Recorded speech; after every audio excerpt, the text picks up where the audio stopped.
And we're live. We are? Yep. All right. Welcome, everybody, to a special All Wrestling Network show.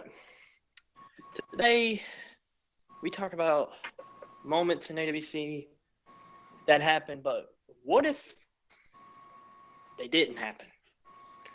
That's why my guest on today's episode is Alejandro Leyva, the longest reigning AWC Intercontinental Champion. But what if that reign never would have happened?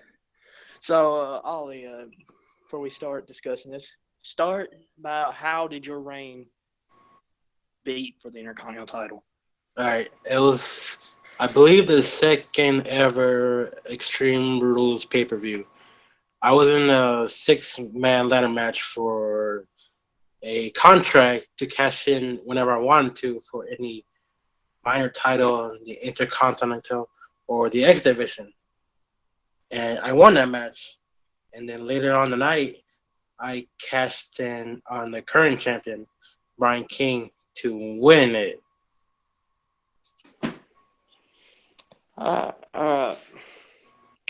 Let's just say, how would you think it would have been if, like, maybe you didn't win that 6-man ladder match? Or maybe you did win and you failed your cash in. Would you think be the same star you are now currently if one of those moments happened? I don't think so, because I think that moment made who I am right now. All right, I'm going to just do a little scenario. Say, who was in that 6-man ladder match? Okay, so it's me, Jay, I think, TRG Marvel, Adam, A-Star, and Jax. Do you remember Jax? Yeah, I remember Jax. Also 6. All right.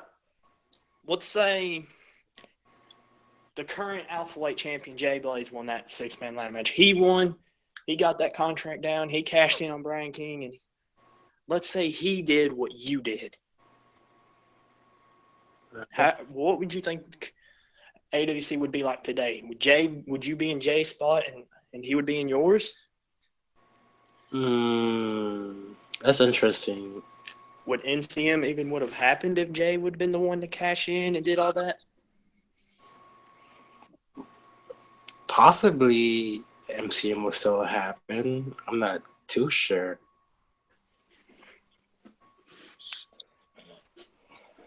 All right. Okay. We say Jay cashes in, he wins. And if I'm not mistaken, you had a big triple threat spring bash. Yeah. Continental Championship with Jay. And TRG Marvel. All right.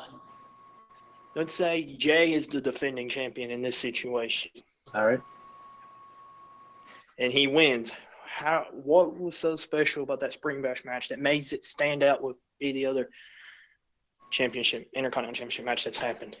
Because one, it was a great match, and two, all of us three have great chemistry. You know, we were, good friends.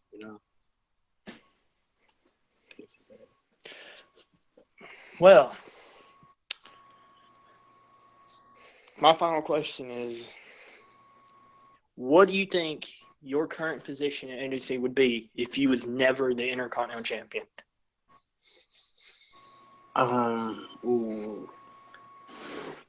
I'd probably still be somewhere in the mid card. Probably, if not released. Wait a minute, this is something I just remembered. You said you had a choice to cash in on the Intercontinental or X Division, correct? Yeah. What if you would have cashed in on the X Division title instead and won it instead of the Intercontinental? Then I would have became the longest reigning X Division champion. Pretty much. Well, let's see. All right, you had a big defense. What was your favorite Intercontinental match? I'd probably say the one I had against DJK at Battlefield. All right. So, like I said, Jay got the contract down. He's the Intercontinental Champion instead of you. Mhm. So Jay Blaze versus DJK for the Intercontinental Championship. How would you think that match would have went? Would it be as good as your match against DJK, or would you think it would have been better? I'm sure his band is good. I mean, I like Jay. He's talented. That's why he's the Yeah. champion right now.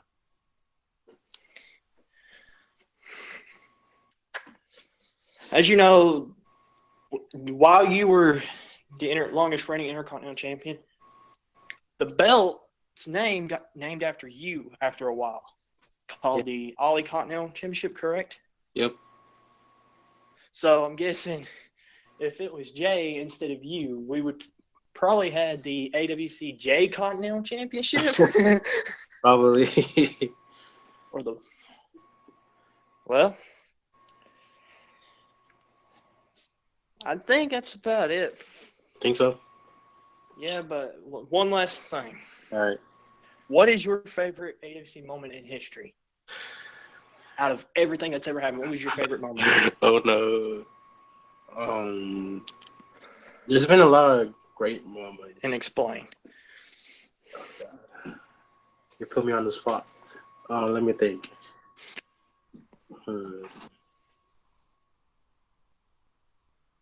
I don't think it was the greatest moment, but it's one of my favorites. And it's when DC turned heel on Jim Kelsey.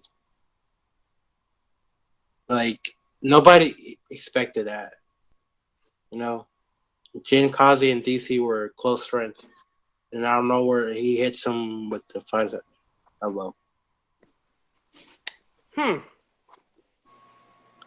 Well, that's all. I think that's all the time I got left. All right. So let's end it here. All right. Oh, send off or anything? No, goodbye. All right. Tune in to next week's show where I'm going to try to get Adam Balaz, where we will talk about what if the Elite never formed. Ooh, that's interesting. All right.